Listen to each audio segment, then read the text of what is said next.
not a doctor, but I play one on TV. I know the problem, you've got just one policy. You do the opposite of what the Donald does. Don't know what you believe just because you got that TDS. You've tested positive.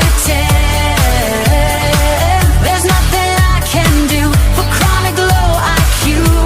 It's TDS. Open the borders, let Mom Donnie pick your pocket. Let the boys beat the girls, they got that extra rocket. A theology degree from Starbucks. You declare that America sucks. You got that TDS. You tested positive.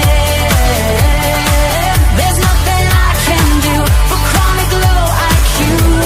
It's TDS. If you're red, alright, let's get this party started. If you're left, you're blue and probably retarded. Like Rosie, De Niro, Jimmy Kimmel, Kathy Griffin. No kings, no kidding, we don't live in Great Britain. If J6 was the worst thing you've ever seen, Soros, burning Sadies, a mostly peaceful thing. Bring back the cartels, commute their crimes, sack the fact checkers like the New York Times. He's a Nazi, a fascist, a racist dictator who lets you say what you wanna say.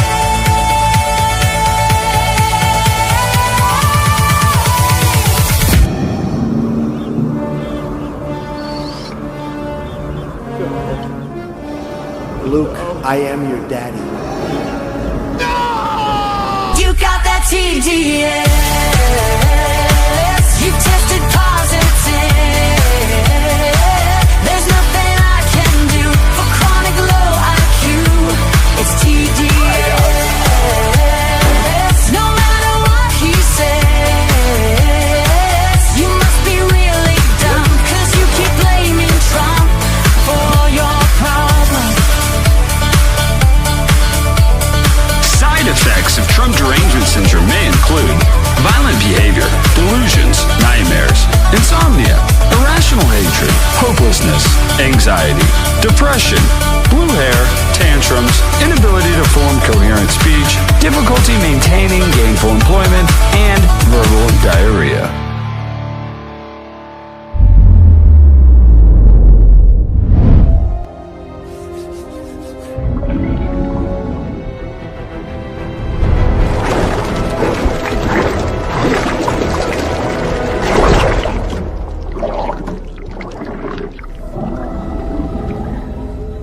There's no cure in sight.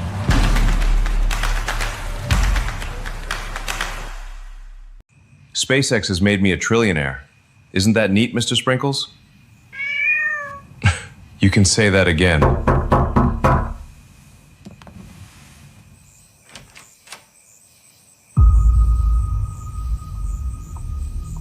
Do you need something? I hear you have $1 trillion.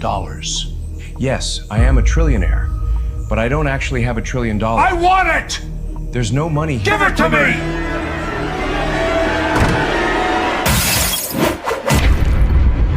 Hand over the trillion, paleface! Come back with my money!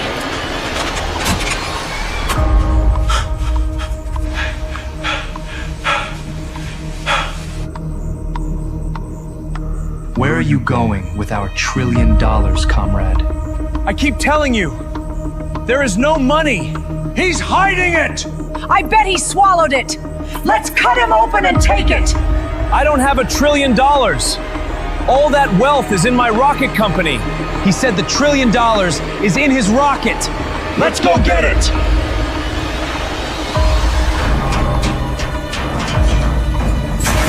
Let's start smashing stuff until we find the trillion!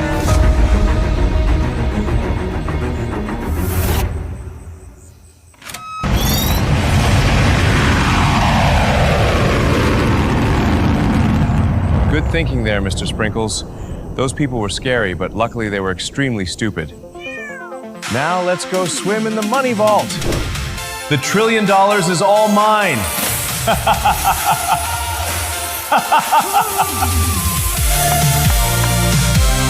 left your name on my phone.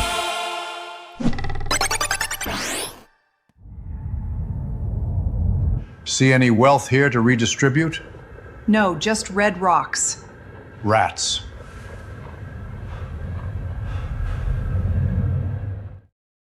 Hey guys, welcome to the program. I think quite possibly you're going to learn something new today that is actually old and practiced. You just might not have understood what it was, but it's something that's going on right now. And once I show you, you will be able to see it for exactly what it is. By the way, share this program right now. Today's program is brought to you by the fine folks at Goldco. It's an easy proposition. I'm just asking you to go to jovanlovesgold.com because now is the time to protect your money with gold and silver. I do this with my partners at Goldco. I published an article. You can read it, I think, on my locals, maybe on my X articles. I talked about how gold and silver relate to the IPO of SpaceX. You might want to read it. It's some good information to understand all of these different financial machinations that are going on. But look, folks, it begins with just going to jovanlovesgold.com, request your free gold and silver kit, and get information so you know what's up. Now, I'm going to introduce you to a new term you might not have known: entryism, otherwise known as the dirty break. Yeah, it's associated with the left, the dirty break. It's called entryism. I'm going to fill you in on it, what it is exactly, how it works, and how it's been done historically. And I'm going to show you the place where this technique, it is a technique, where this technique was used to take over a country. Little heads up real quick. As soon as this broadcast is over, I will be headed over to my locals. And I've taught you before where it came in this series I'm doing on Islam, the religion of peace. I'm going to give you the number one absolute historical fact of how Islam has absolutely zero to do with peace. So it's going to be a wild ride. I'll be doing that on my locals. You can get there by going to jovanhuttonpulitzer.locals.com. If you're on Rumble, you'll click the red button to join right after I get done with the broadcast. But folks, that is what we're going to do. Get yourself a couple of minutes to get ready to learn. You might want to take some notes. Share this program right now. We'll get started right after this. Rennie Good was a gifted soul, a writer and a poet and a mother, wow. She tried to hit an agent with her car, oh no! Pop, motherfucker, now she's gone! Yeah, yeah, yeah! Being a fucking liberal is a mental disease. Blue-haired and fuckables with the septum ring. You are not a hero, you're a fucking disease! You fuck around and find out it's what it is!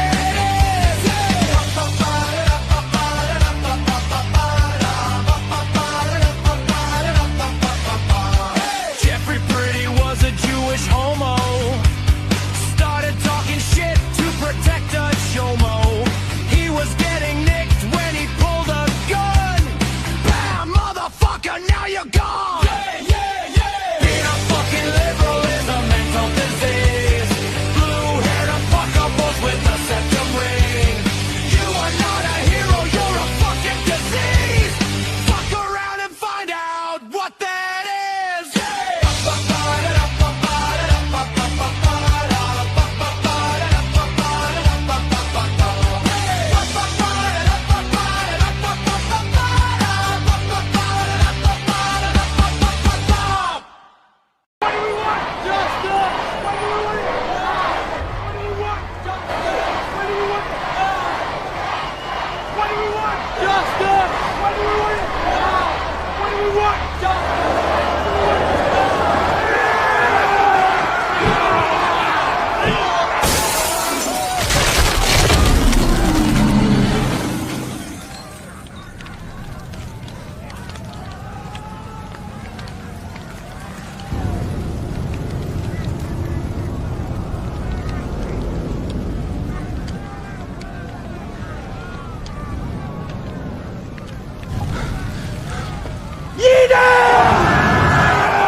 Warning. The following program has been rated Gilligaff and is intended for open-minded audiences. If the truth offends you, or if you are allergic to focused intensity, intellectual athleticism, or the occasional F-bomb or even irreverent humor, please switch off now. If your delicate sensibilities need to be worried about or addressed, might we recommend the Underwater Basket Weaving channel to you? Otherwise, sit back, enjoy the wisdom, insight, and wicked sense of humor. Cut the crap. How many times a day do you want to say that to politicians, the elite, the loony liberals, the fake news media, and the gender-confused, emotional socialist snowflake crowd? Cut the crap is your secret weapon for fighting for our freedoms and our great republic. It all begins with a massive mental enema, freeing you from the toxic news and politically correct views, which constipate your consciousness with stinking thinking.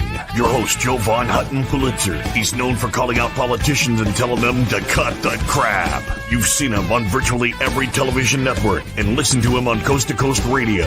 And now he's here to help you learn to fight for America. Culture, race, and American politics. They all have one thing in common. They all need to cut the crap. Now, here's your host, Jovan Hutton Pulitzer.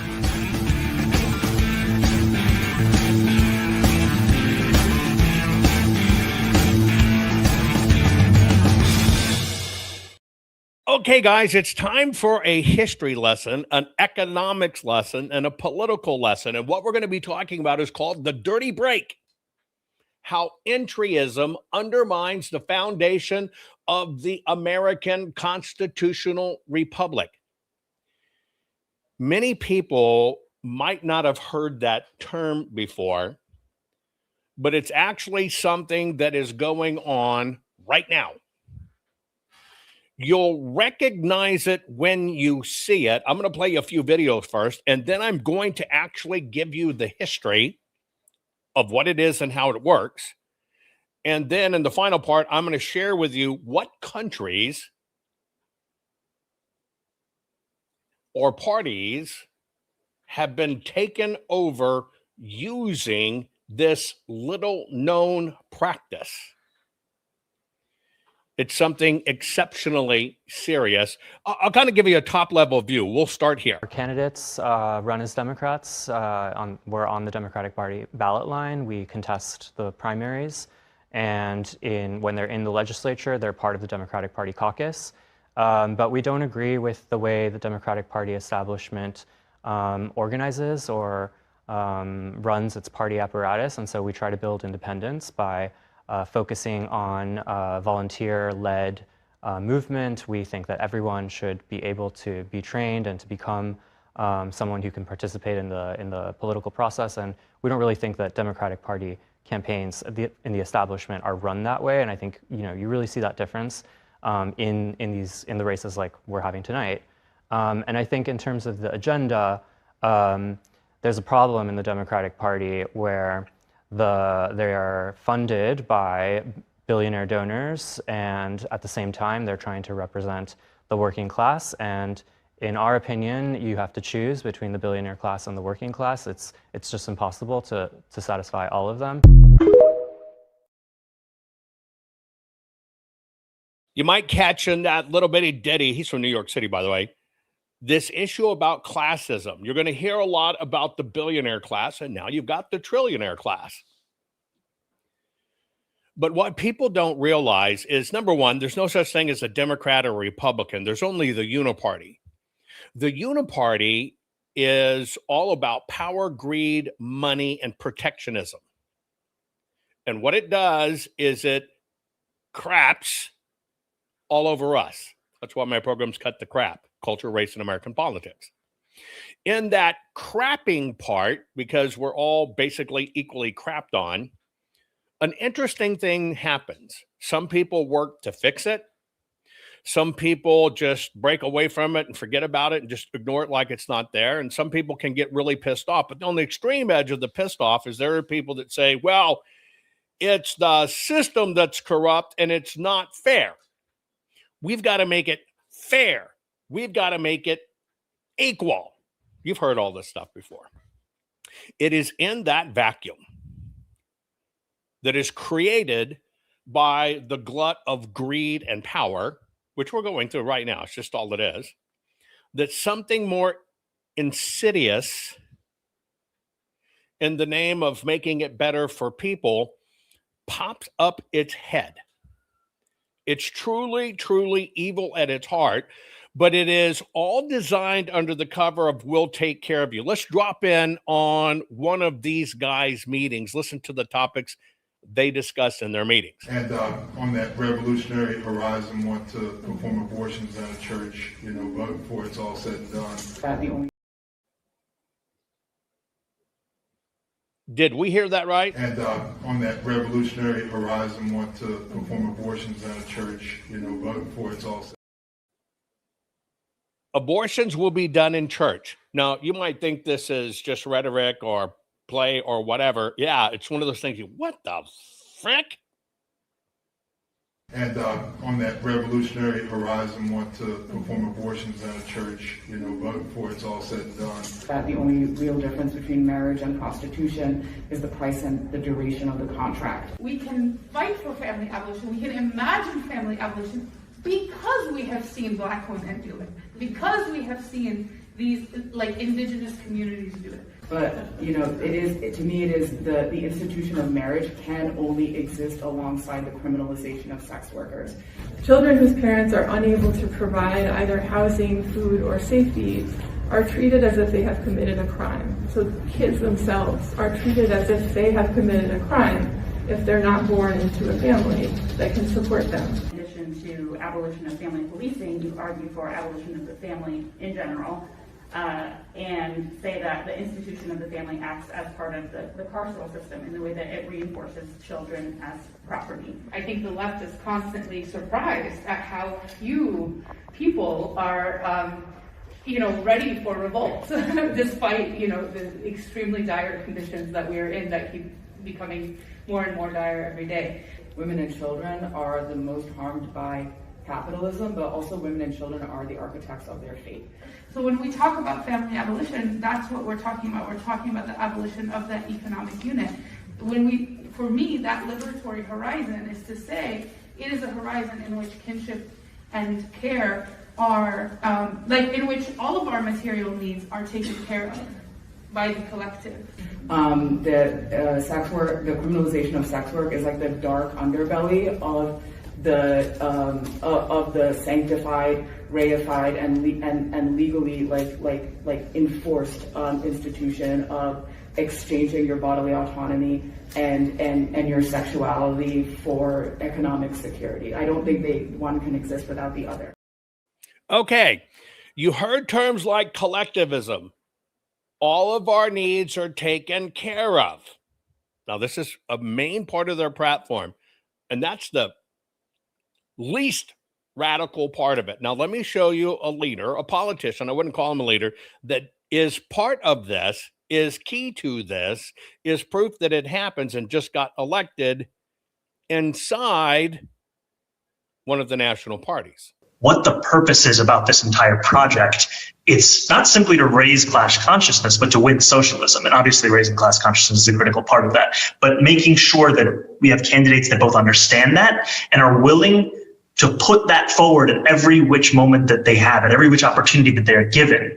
We have to continue to elect more socialists. And we have to ensure that we are unapologetic about our socialism. There are also other issues that we firmly believe in, whether it's BDS, right, or whether it's the end goal of ceasing the means of production, where we do not have the same level of support at this very moment. And what I want to say is that it is critical that in the way that we organize, in the way that we set up our work and our priorities, that we do not leave any one issue for the other, that we do not meet a moment and only look at what people are ready for, but that we are doing both of these things in tandem. Because it is critical for us to both meet people where they're at and to also organize for what is correct and for what is right, and to ensure that over time we can bring people to that issue. The ramifications of victory here is the difference between life and death for so many of our brothers, sisters, and family beyond the binary across this borough of Queens. It's the difference between having cash bail anymore or not. It's the difference between having sex work be decriminalized and not. And with every battle that we fight as socialists, we need to remember what the stakes are and ground ourselves in them and why those stakes are important and critical to us as individuals. Okay. Stay with me, and stay with me till the end, or you'll miss the whole damn point. You've got to have some focus of your attention on it to understand how this is done. Now, you remember me telling you, if I've told you a billion times, I've told you a billion times. The system, the apparatus, the party intentionally delivers chaos.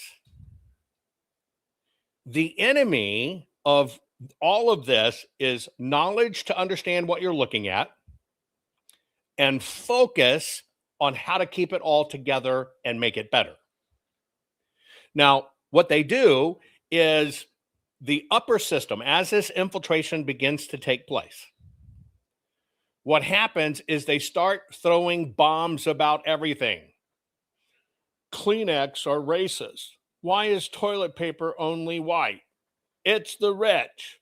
Oh, you're homophobic. Oh, you're transphobic. Oh, you're bestiality phobic. Oh, you're pedophobic. Get what I'm saying? They give society thousands of things to worry about. When you look at it in the big picture, if a dude wants to cut off his dong, as long as he's an adult, if a dude wants to cut off his dong and play like he's a woman, that's not only his right, but it's none of our fucking business. It just means they're an idiot with mental health problems, and looking down, not saying a dong there, doesn't make them a woman. You know how you can prove it? Do you a little Silence of the Lamb, tuck it, look in the mirror. It'll look like a JJ. You're still not a woman. Cutting it off and making permanent doesn't make a change.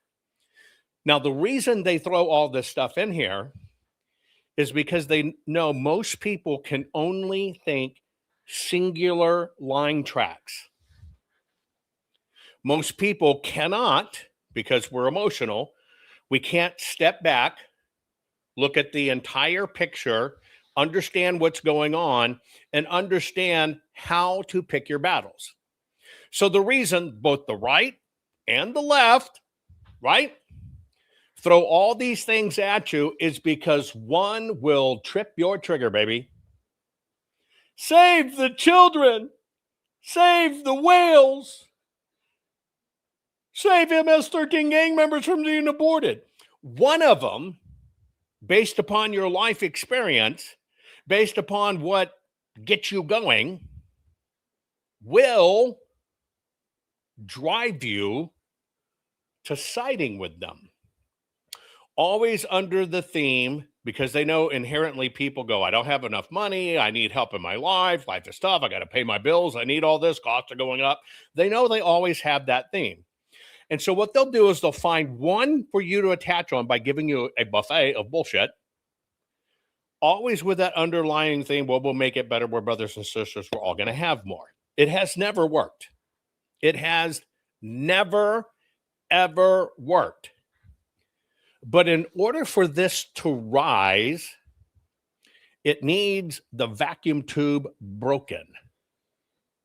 And that is where we are right now. This is what rises from the vapors. And it's catching on more than you could possibly imagine. When we talk about democratic socialists. How are they viewed inside the Democratic Party? Yeah, you know, you mentioned New York, you mentioned Vermont. Obviously, there's the D.C. mayor. We've seen it in Pennsylvania as well. The Democratic Socialists seem to be doing considerably better than they used to be, and they have the chance to knock off, in fact, Democratic incumbents in Congress. And part of the reason for that, why we're seeing these Democratic Socialists having such good chances or outright winning nominations, is take a look here. Net favorability among Dems. Democratic Socialists of America, look at that. A plus 17-point net favorability rating among Democrats. That is actually better. That is better than how congressional Democrats are viewed by Democrats at just plus 4 points. So no wonder that Democratic Socialists have such a good chance, because simply put, they are a better brand at this point than Democrats in Congress. Among Democrats, it's interesting to see who they like more. All right, and you've used this number before. I always find this fascinating. When you compare socialism to capitalism, how are they doing right now? Yeah, how are they doing right now among Democrats? You see this Democratic Socialists of America more positive than congressional Democrats. And I'll tell you, take a look at the trend line, the favorable rating among Democrats on socialism and look at this. In 2010, they were about equal. 50% had a favorable view of socialism. 51% said the same about capitalism. But capitalism has absolutely fallen through the floor. Look at this. It's now just 42% of Democrats who have a favorable view of capitalism. Socialism, on the other hand, up like a rocket. Look at this. 2 in 3 Democrats have a favorable view of socialism. So socialism is on the rise among Democrats. Capitalism is on the decline among Democrats. And again, this is part of the longer-term trend in which we are seeing Democratic Socialists doing considerably better among Democrats, electing a mayor right here in New York City, for example. And as we said, there are primaries next week with Democratic Socialists, self-proclaimed, on the ballot. What are the prediction markets saying about how they may do? Yeah, this to me is one of the more stunning trends, right, that I have seen in covering politics over the last 15, 16 years. And if you believe the prediction markets, it's not going to just stop suddenly. It may extend into next week, because just take a look at the chance that Democratic Socialists win in Dem primaries, House primaries here in New York. You go to New York 7th District, right? You got a Brooklyn Borough president who at this point looks like an underdog compared to a Democratic Socialist. And then you may get a Democratic incumbent in Northern Manhattan get knocked off. That's closer to a 50-50 race. But the bottom line is this. Next week in New York may be a very good one for Democratic Socialists. Mayor Mamdani endorsing them. His political star is rising, and he may bring a few Democratic Socialists along with him and put them in a Congress. Okay, well, I showed you this, and yes, those people won. Now, if you're a conservative, answer in chat. Are you just disgusted with the GOP and Republicans? Yes or no? If you're a liberal, a Democrat, are you just fucking disgusted with how the Democrats are acting and what they're focused on? You get my point? It is about pissing everybody off at everything. So much chaos, so much fracture, it seems like you can't get out of it. All of it creates economic strain, which squeezes you in your home individually. And it's just from there, God help me. And then here come these people. We got to make it easier. You can't pay your bills. We all, there's trillionaires. There shouldn't be billionaires. There shouldn't be trillionaires. We need to get that money. We need to push it out to everybody. We need to make it better, and we need to make it easier. That is actually what's going on right now. And the way it's being done, and this is the way it's always been done, is it's called the dirty break. It's entryism, and it's designed to undermine the foundations of the countries it gets deployed in. I'm going to show you those in a minute. S2G109. Here, ready? Socialism is a form of government repugnant to the Republican form of government. We the people are guaranteed the U.S. Constitution, Article 4, Section 4. They are warring against the people. There you go. It's basically, you think you have no say right now as we the people and what's going on. You feel it. I know you feel it. You probably think it can't get any worse than this. Well, this is where it gets worse than this. Now, here's how this works. Entryism. This is where it's the infiltration of a political party by members of another group with the intention of subverting its policies or objectives. You formerly thought these guys were rhinos. You understood the term rhino, Republican in name only, but you did not understand it was a totalitarian operation. See, you just thought it was people like Massey want to piss off at Trump and I hate this and hate this. No, you got to understand, this is a tactic. You thought it was just Democrats at their core posing as Republicans. No, it is actually a tactic of political infiltration that has been done, has been focused on, and happens. Now, I'm going to explain this to you. First, you need to understand how this dirty break works and how it's being used and how it's almost always been deployed is socialist. The Democrat Socialist America right now is what we're dealing with. It's the DSA. Now, they make no bones about telling you like it is. And I tell you, always the left will tell you what they're doing honestly. The right fucking lies to you, glad hands you, takes money from you, shakes your freaking hand, and swears they're your buddy going to protect you. It's bullshit. What they do is they basically use what they call a ballot access vehicle. They take their candidates who are not Democrats, they are socialist, but they give them the Democrat label, and they do this on the right too, okay? They do this on the right too. And what it is a way for them to get in the system, but they have no ideological alignment with them at all, not at all. They just use the practical advantages of a system designed for two major parties. This is where the dirty break strategy comes in. As they have their infrastructure, they're working, they're getting funding from behind, they're getting funding internationally. They build their independent network outside. And then what they do is they begin to exploit the primaries.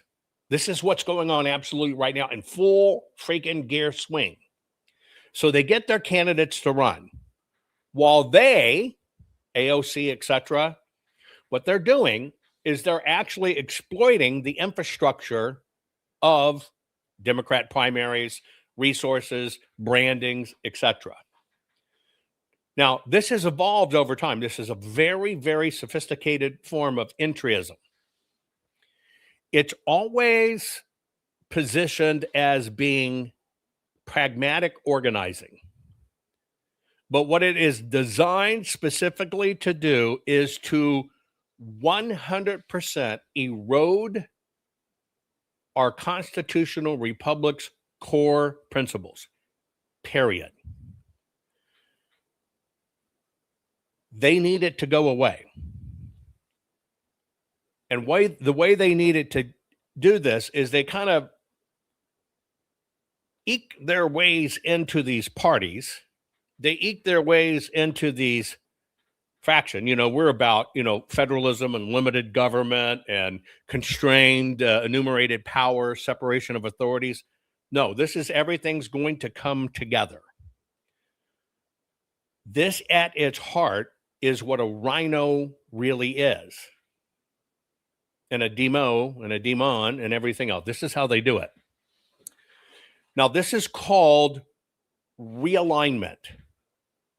The official name is entryism. It's a realignment from within. Think getting a pelvic readjustment by your chiropractor from the inside. That's kind of how it works. When this was first measured as a trial run, it was very big 100 years ago. It just didn't take hold. It couldn't reach enough people. Okay? Gina says, give me one, give me two, give me a coupon. Anyway, you understand what I'm saying. They tested this out to see if they could support the mechanism. Could they support the underground money? Could they hide the money? Well, they did that with Bernie Sanders. Remember them talking about how much Bernie Sanders got donated, $10 at a time? That's how they floated it. Okay. Now, once they get in office, they'll caucus with the Democrats, meaning work with them quasi, but it's all about their own agenda. They have accountability to socialism, not to the party. Accountability only to socialism. Dozens and dozens and dozens of these people have now been elected to office. It's the fastest election of these people, putting them in even faster than when it happened over 100 years ago. This means accelerated. At its core, they want to build an extensive government that takes control over everything. That means the economy, social relations, and redistribution. This is why it kept on getting seeded. It's a seeding process. The seeding process needs the chaos and the pissed off dumb process at the same time. This is what's happening. These guys have won major seats. And now the Democratic Party process, which was different. We're talking Democrats of, just even 15 years ago. They were different. These guys have now lurked in this very slow process and learned the Democrat machine on top of it. So they've learned how, with Democrats, take over an entire red state. You need to focus on this. You just watched it happen in California. Optically, none of the parties are good anymore. Let's just admit it. But optically, Democrats stayed in power always by cheating the system, running the numbers, getting people checks, getting a hold of their ballots and getting them to vote. You saw it very prevalent in your face. It's the ballot, it's the paper with California. Lurking for a decade and a half have been these people that are the socialists that have been learning the Democrat tactics to basically stay or get in power and take over an entire state. That's what happened. Now, all of this is about undermining the government and undermining the consent of the people. Think about this. A Democrat has no problem with capitalism in the past because capitalism is what makes our country hum. This little bitty shift you've seen in the Democratic Party, which was this entryism, where they started teaching capitalism bad. It always comes from universities, by the way, is to set up for this shift that's coming, okay? In the past, everybody understood it was about our constitutional republic. It has always been the idea that our representatives are chosen by the people to serve the public interest, but they have totally limited powers, right? Article 4, Section 4 guarantees a Republican form of government. What they need is for that piece of our Constitution, aside from our Second Amendment, to fall. They need it to fall.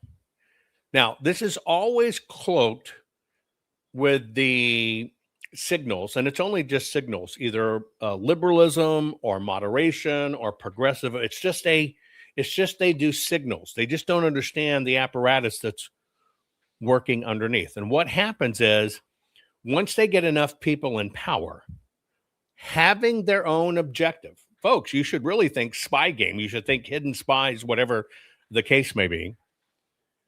What they begin to do inside our representative government, the way it is, they begin to explicitly force their own contracts for what should happen, what should be said, what should be approved, etc. Now, this is a revolution tactic to take over government. See, people tend to get misguided and think the first revolution is everybody getting in the streets and we're going to go to war with Black Lives Matter or Antifa or the snowflake crowds or any of that. No. This is why I've told you it's always been war. The war has been going on. But instead of taking on 300 million of us, they took on 7,000 lawmaking, policymaking positions. This is how it always happens. Now, when they can get enough of them in, forget about the separation of powers. Basically, it becomes only about narrow interest for the people. And this is how they keep the people subjugated. The number one weapon they use to get into power is to dominate where Americans vote the least. Let me give you an example. It always works the same way. You saw what happened in 2020. You now know by California how they do it. You can see it plain as day. But what did a lot of people say? Fuck it, I'm not voting again. My vote doesn't count anyway. This is what has been seeded. Now, when they can get enough people pissed off and thinking that, well, their ballots don't matter anyway, that's the first major planted seed.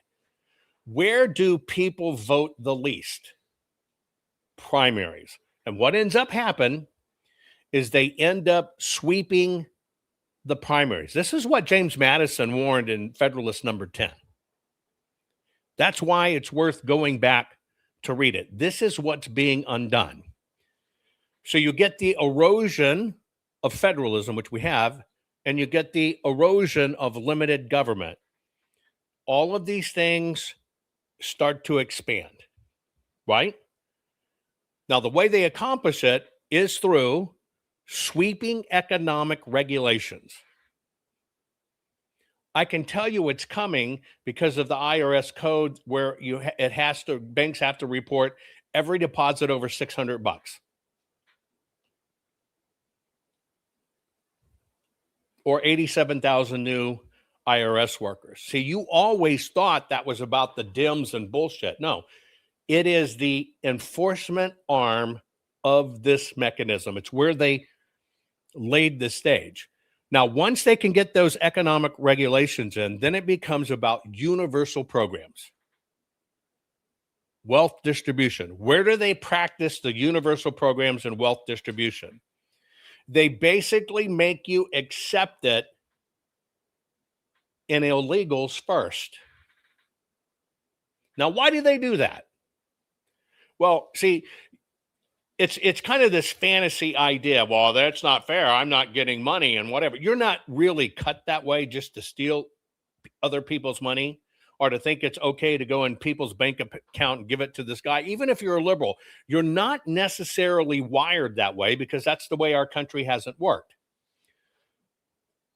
So how do they get you to become wired that way? Well, the first thing they do, which if you now see it, they get tens of millions of people on that wealth redistribution system by the form of welfare and giving all the services they do to illegals. So you think the illegals only here for the vote? Hell no. See, they understand inherently that if they can get 20 plus, 30 plus, 40 million people on the take, right? And you've got a Social Security retirement that now gives you $600 a month, and you find out a fucking illegal gets about $4,500 a month, you eventually get pissed off. And what happens? Because you're worn down by it, you eventually say, well, that's not fair. I want some of that. That's not fair. What'd they just do? They just baited and switched you. Most people in their right minds know you don't rob from the rich to give to the poor. That's the socialism fantasy. It never works. But see, they've got to put it out in front of you. Well, why does an illegal get free housing? See, as an American paying taxes all this time, you should be taken care of. Or our first responders should be taken care of. Or our teachers should be taken care of. Or our military service members should be taken care of. They should get incredible health care. All of those did what? Got pushed to the bottom. And then you got this little picture of this undesirable who breaks the law to get here. And it's like the government bends over for him. No, It's the training wheels.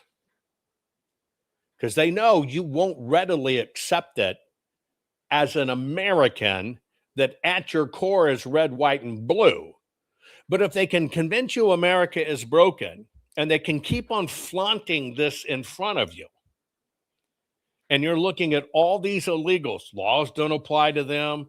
They're getting free college. They're making billions of dollars in the system. They're getting thousands upon thousands of dollars of check.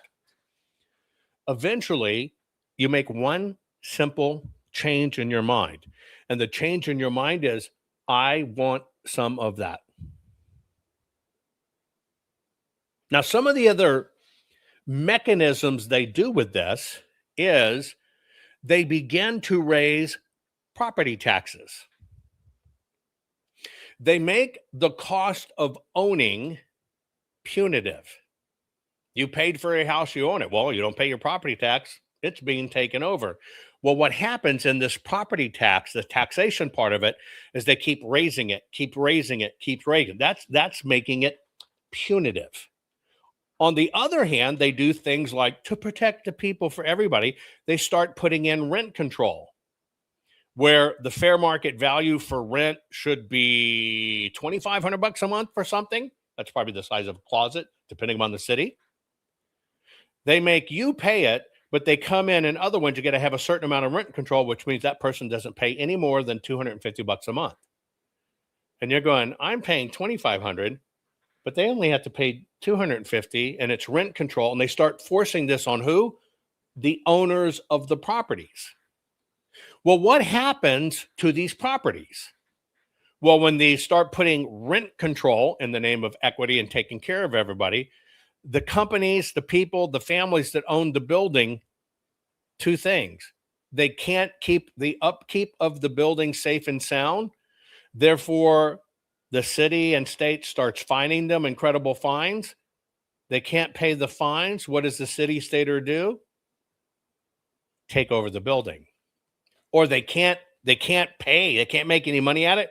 And they themselves can't change their property taxes. Because, see, the property taxes are up here, but the rent control's down here. Now, what did they do with that? They did a redistribution of wealth and got a hold of the buildings, get a hold of the lands, get a hold of the companies. This is how every bit of it works. Now, when they get enough people in, they begin to write it into legislation under the guise of Democrats and also Republicans too, because they're vampires of the system's infrastructures. They're there to suck everything out of the infrastructure system. You can always begin to see they've got their fangs in when what happens? Zero political accountability.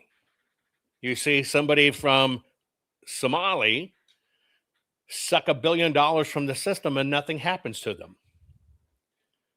What happens is we, as Americans in a constitutional republic, we tend to lose faith.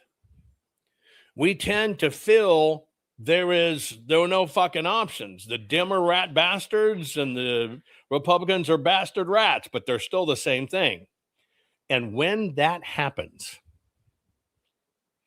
then here comes the deserve train. You're really a worker. You deserve more. This isn't fair. The system is rigged. Those guys shouldn't have all that money. You're the worker. You're why it's here. You deserve more. And finally, you say, fuck yeah, I can't take it anymore. This happens on every single level. This path that we are on is a perfected playbook. And what happens is because everything starts breeding so much chaos, and people who don't want to go that way, cities, states, government, they start suing. We can't let you do that. We can't let you do that. We can't let you do that. Because you have our checks and balances. in our checks and balances, the only mechanism we have to stop it is to sue. Our lawmakers sue this. You can't do this. You can't fucking do this in the state. You can't do this in the city. What is that designed to do? It overloads our judiciary. There are so many suits, so many claims, so many challenges that what should be separate, the judiciary from the separation of powers, that what happens? The government has to chime in to do relief, which further polarizes it. This is a challenge to our constitutional continuation. We stand a very strong chance of our Constitution not having continuity. Now, historically, where has this happened? Remember, I am teaching you, it's called entryism. You think it's just weirdo with whacked ideas. These are hired, highly trained assassins to rip apart party apparatuses. They don't give a fuck if you're left. They don't give a fuck if you're right. They just know, according to their philosophy, you're wrong, they're right. And so they can infiltrate the left because the left has progressively got taken over more.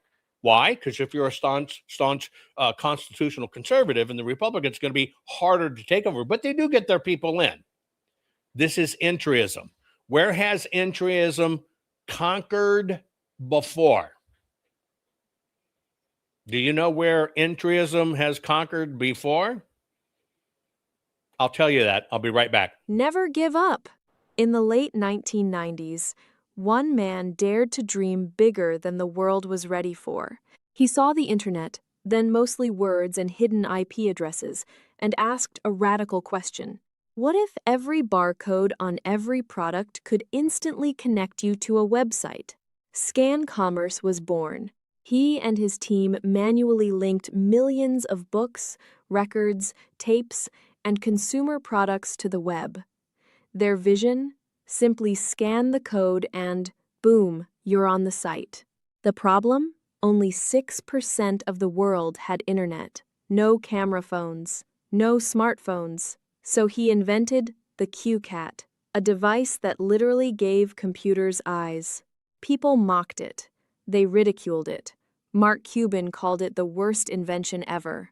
But the numbers didn't lie. QCat and Q-codes became the fastest adopted computer peripheral in history, to reach 10% U.S. market penetration.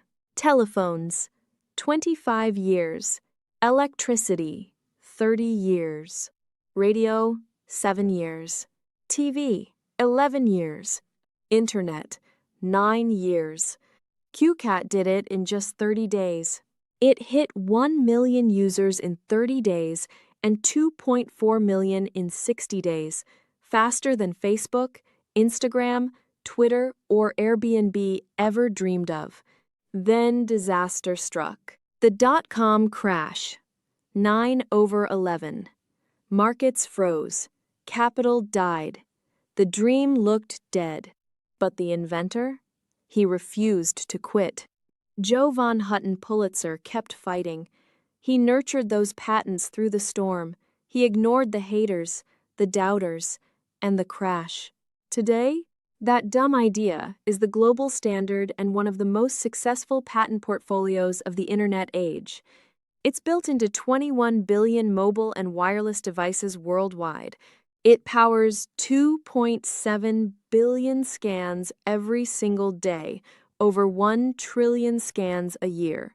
And these scans, from one rogue idea, generate over $15 billion annually. The crazy dream that everyone laughed at now connects the world. That is the power of never giving up. It doesn't matter if they call your idea stupid. It doesn't matter if the market crashes. It doesn't matter if the world tries to bury you. What matters is that you refuse to stay buried. Your dream might be ridiculed today, But if you nurture it, protect it, and fight for it, it just might change the world tomorrow. So chase that dream. Take the shots. Fall down 7 times. Get up 8. Because the only thing standing between you and history is the decision to never give up. Now go build it. The world is waiting. For me, I'm wired not to give up. I'm wired to be thorough. For America to survive, it has to be about never give up. But you must keep your eye on the ball, and you must understand the big picture. The system is designed to obfuscate the picture by thousands of rats and squirrels to chase. Now, what I've been teaching you about, you may not have heard the term before. Is my audio bad? Hang on. Hold on. Somebody's saying audio. Yeah, I don't know why that changed. I have no idea why that happened. Okay, thank you. I appreciate you guys. See, I look at your chat and I know. Thank you so very much for correcting that. Anyway, the system, I'm never give up. I love our country. I love our freedoms, the idea of our freedoms, and I love that we're basically a country. If you can dream it, you can do it. I am the child of a heroin addicted prostitute with a criminal history who died of AIDS. I started out in government housing, but that does not define who you are or where you get in life. That is, to me, the American dream. I think I might cherish it more because I'm first generation American than most people. But all of this is a tactic. Every bit of it, all this stuff, that's how I say, just all this stuff are tactics. Hammer you, hammer you, hammer you, hammer you. The right hammers you on the values you care about. The left hammers their people about the values they care about. And while everybody's bitching and moaning and bickering and fighting, the assassins to kill our nation infiltrate in, and then they flip the switch. Now, you may not have heard the term entryism, but it is referred to as the dirty break. And it basically is the tactic, and maybe you understand it, right? You tend to think revolutions occur in the streets with people. They have historically, but that's not how they begin, and it's not how the takeover happens. They focus on the political and judicial apparatus. So instead of fighting 300 million of us, or whatever the real number is, it might even be less, they target the 7,000 lawmakers and politicians. This is what entryism is. It's an infiltration of political parties by members of another group with the intention of subverting policies and objectives. In many ways, the Democrats are so ignorant. They'll take, oh, we won Mandani, the Democrats won. No, you didn't. You just sold your future. Now, this tactic, you tend to think of things as communism or Marxism or socialism or whatever, but you got to understand how they really get in. Where it was perfected was in 1917. The Bolsheviks in Russia. This is the single most successful example. What happened is the Bolsheviks, Lenin's faction, they operated as a radical minority within the broader Russian Social Democrat Labor Party. Now, what they did is they used the system. They used the party structures, the newspapers, the alliances. Think today, mailing lists, donors, media allies. They took over and learned their apparatus. Now, what happened is, by getting in there, they gradually took over the Workers' Council. That was the key Soviet part of it. And in October of 1917, they executed a coup against the provisional government. This is what began this tactic of warfare, which was wildly successful in socialist circles, entryism. And it basically ended with what the world got out of it is the Soviet Union, a complete, total takeover of a massive country all they had to do is get in the lawmaker positions. A complete takeover of a successful people and country. And it worked because they used democratic rhetoric and alliances. This is where the dirty break happens. They get enough in, they get enough people in, and they basically say, fuck you and dump you, and you're locked. There is no way out of it. This is the perfected 20th century model of how this tactic worked. This is why I'm trying to get you to expand. I've already told you, forget the parties. Forget whether you're a Republican. Forget whether you're a Democrat or independent. None of that shit matters. I told you, and I've been telling you for a very long time, getting you to this point in understanding so you can actually see it. You can't just say it once or twice. You got to take people along the journey of education. That's why I'm a teacher. That's why I teach, so you can see and you can understand it, because this is what's happening in this process. What was the second one to fall? This is what destroyed and took all of Eastern Europe. From 1945 to 1948, right after World War II, communist parties in countries like Czechoslovakia, Poland, Hungary, Romania, and East Germany used the Popular Front. That is what this is. And they started forming coalitions. So they joined Democrat coalitions and socialist parties. And once they got in and they understood how the apparatus worked, they then took over the apparatus, right? Propaganda, security, etc. And then as soon as they got enough control, they got rid of the moderates, the people they used, and consolidated everything into one party rule. Yep. This is called the salami tactic, sticking the salami to the system. This is the communist coup that happened in 1948. Now you understand why I tell you voting and fixing our elections is the absolute freaking key. It's everything, everything. But this is what fell Eastern Europe. Where else? Well, it was also done in Italy. This Marxist in Italy, he did this. He got into it. His followers were intense from 1960s to 1980s. They weren't as successful, but what they did is they took over the universities, the media, the churches, and the center left. It wasn't a full government takeover in the sense that these others did, right? We're only talking the 60s through the 80s, but it worked enough to hobble a great country. Where else has this same tactic deployed? Well, this is how the world got Hugo Chavez. See, he ran as a moderate Bolivian. He was going to reform the Democrat system. What he did is he used the existing institutions. That's the apparatus. As he learned the apparatus, he built a parallel structure. They take over the councils. They get loyal in the military, the judicial system, everything. And once enough of them were in power, they said, fuck it. They kicked everybody out and took over.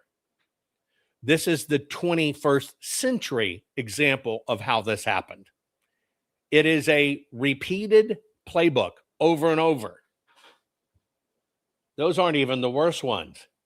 This is how Hitler came into power in 1930. This is how Hitler came into power in the 1930s. This is how Hitler came into power in the 1930s. It is all about running in elections, not being what you say you are, forming coalitions, rounding up to your people, eventually kicking them out. Oh, by the way, this was most recently practiced by the Muslim Brotherhood in Egypt. They did the same thing. This is what happened with the Sandinistas in Nicaragua. This is it, folks. Everything you've been watching is this entryism tactic. Because what happens is you don't see it as it's happening. See, it's about total takeover. It's not about parties at all. It's not about whether you got, and it's parasitic. You're right. It's vampiric. That's what I compared it to. It's vampirism in politics. It's not about having a dominant party of Republicans or a dominant party of Dems. In fact, that's so fucking volatile. And they've got people, well, you're a Democrat, I hate you. You're a Republican, I hate you. They've got us primed for this. And it's what comes in that vacuum that is the ultimate play. This is why I tell you, quit fucking chasing squirrels. Who gives a shit that somebody thinks if somebody wears red shoes, they're a pedo? Or somebody said 7 rays of light, they must be a Satanist. Synagogue of Satan. Infiltrate Antifa. It's all bullshit. It's all bullshit. Because see, what happened is people tend to mimic. There are people that are paid to do this. And then there are people out here that have never done anything meaningful in their life. They get behind a camera and, oh, I'll just repeat that. And they start repeating it. They get a following. They think there's something great. They're total fucking idiots. And what they're really doing is working for the enemy, and they have no idea they're working for the enemy. What we're facing right now is absolutely the real enemy. It has come to pass. You watched it 100% in your fucking face, done in New York City and now in Los Angeles. And you now watched it survive, not only elections, survive the primaries and get in. This is what's being done right now. This is why all this bullshit, save the kids, don't have guns, we don't have enough water, oh, fight this, fight that. They want us to fight everything except the total takeover of our country. And here we are. This is why I bring the crap to you, folks. I'm sorry for this one, but it is where we are. I'm hopping over to locals next. I'm doing a long-term series on Islam, and I'm about to destroy this religion of peace. And I'm going to explain to you the number one absolute proof of why there isn't a religion of peace. But I'm telling you, if you want to win this, you've got to focus on either America's going to survive or it's not. Nothing else is left. Not Republicans, not Dems. That's fucking over. It is our survival of our country. You have got to do several things. You've got to stop chasing all the squirrels. And you've got to begin to learn how this works, how to identify it, so you can push back on it. You have to. You've got to stop all this shit. It's Q drop. It's inside. We've got you covered. The military's doing, we really do. That is all part of this. Because they either get you fighting bullshit things that won't move the needle while they take over, or they convince you somebody else has got it so you don't fight to begin with. This is the fucking fight for our lives, folks. And we've got to get this right. It's time to cut the crap. Share this program. Watch for the tag at the end of the program where I give you my link, and we're going to talk some Muslim stuff next. Love you. Take care. Rennie Good was a gifted soul, a writer and a poet and a mother. Wow, she tried to hit an agent with her car. Oh no! Pop, motherfucker, now she's gone. Yeah, yeah, yeah. Being a fucking liberal is a mental disease. Blue-haired and fuckables with the septum ring. You are not a hero, you're a fucking disease. You fuck around and find out it's what it is.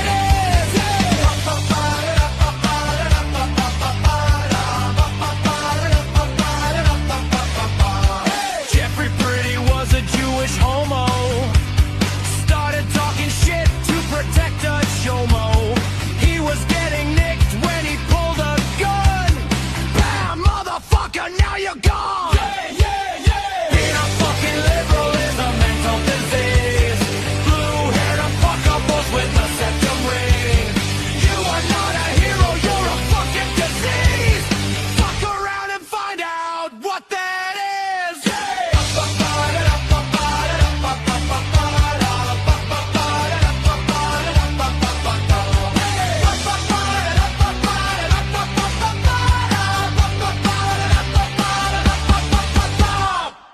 On Election Day 2026, insurgent candidate Spencer Pratt looked like he might flip Los Angeles to the Republicans, edging out socialist candidate Nydia Rahman, setting up a runoff between former communist turned Democrat incumbent Karen Bass and the Republican Pratt. But then something strange happened. After 5 days of counting extra ballots, the socialist Rahman came up with just enough ballots to overtake Pratt, meaning that no matter what happened in the runoff, a Democrat would continue to run LA into the ground. How did the Democrats do it? To answer that question, we need to take a trip down memory lane. The Democratic Party was founded in 1828. Shortly thereafter, party apparatuses such as Tammany Hall institutionalized election theft by stuffing ballot boxes, repeat voting, casting ballots for dead people, bribery, intimidation, absentee ballots, ballot harvesting, and importing voters from outside areas. An audit of a New York City election in 1868, for example, found that 16% of all votes cast were fraudulent, cooked up by Democrats in Tammany Hall. In 1948, Lyndon Johnson infamously stole a Texas Senate seat thanks to the drop of 202 late votes in ballot box 13, giving LBJ an 87-vote victory. That brazen election theft made it all the way up to the Supreme Court, which ultimately didn't want to get involved and washed its hands of the matter. As a result, LBJ went on to become vice president and then president of the United States. In 1994, Democrats tried to steal a state Senate seat in Pennsylvania. On Election Day, Republican Bruce Marks led Democrat William Stinson by over 500 votes.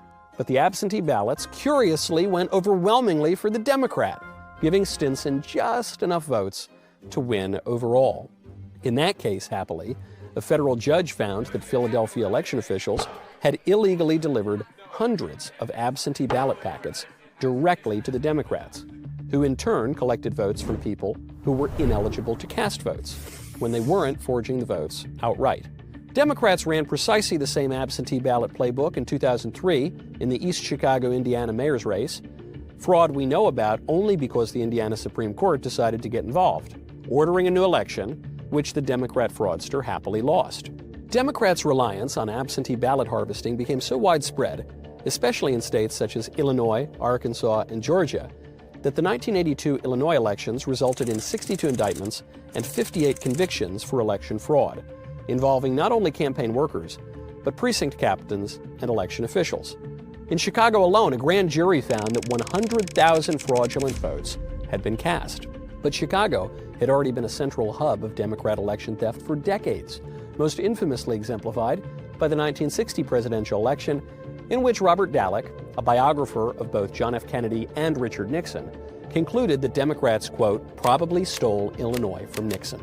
In 2020, Democrat politicians infamously changed voter laws throughout the United States to increase absentee ballots and insecure ballot drop boxes, in some cases, such as Pennsylvania, in violation of the state constitution. Despite claims of perfectly secure elections, hundreds of Democrats over American history have been convicted over election fraud, and those convictions represent only a small percentage of cases, which represent only a small percentage of allegations of voter fraud widely acknowledged by historians and really by anyone with eyes. In Los Angeles, we see the same old story. A Republican defeated by the last-minute count of absentee ballots, cast without any solid chain of custody, often in ballot drop boxes without any election security. Those circumstances might all be perfectly legal, at least in a Democrat stronghold such as Gomorrah by the Sea. But we're still left with a simple question. If Democrats want us to believe there isn't any voter fraud, why do they keep expanding the use of all the same tricks they've used to steal elections for the past 200 years?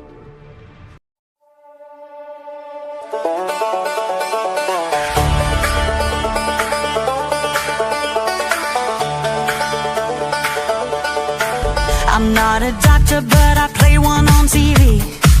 I know the problem, you've got just one policy. You do the opposite of what the Donald does. Don't know what you believe just because you got that TDS. You've tested positive. There's nothing I can do for chronic low IQ. It's TDS. Open the borders, let my Donnie pick your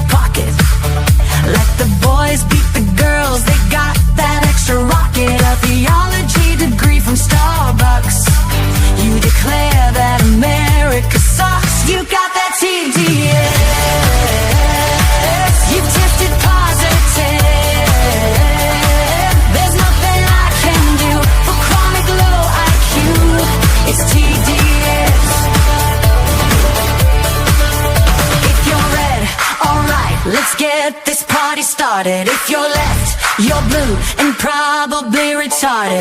Like Rosie, De Niro, Jimmy Kimmel, Kathy Griffin.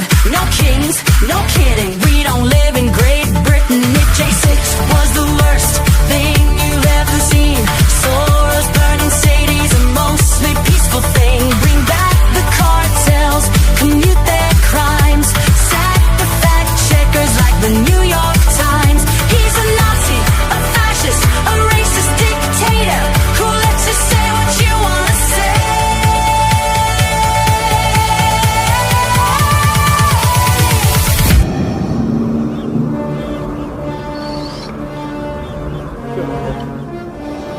Luke, I am your daddy. You got that TDS. You tested positive.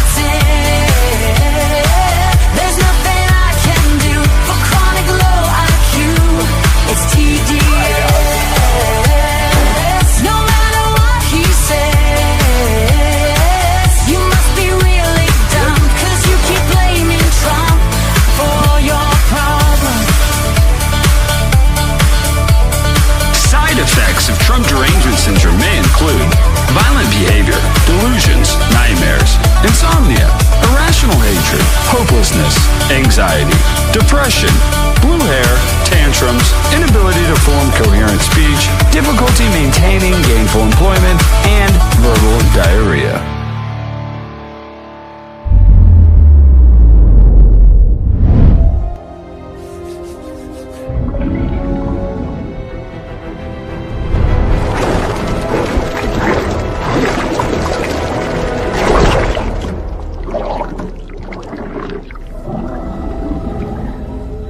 There's no cure in sight.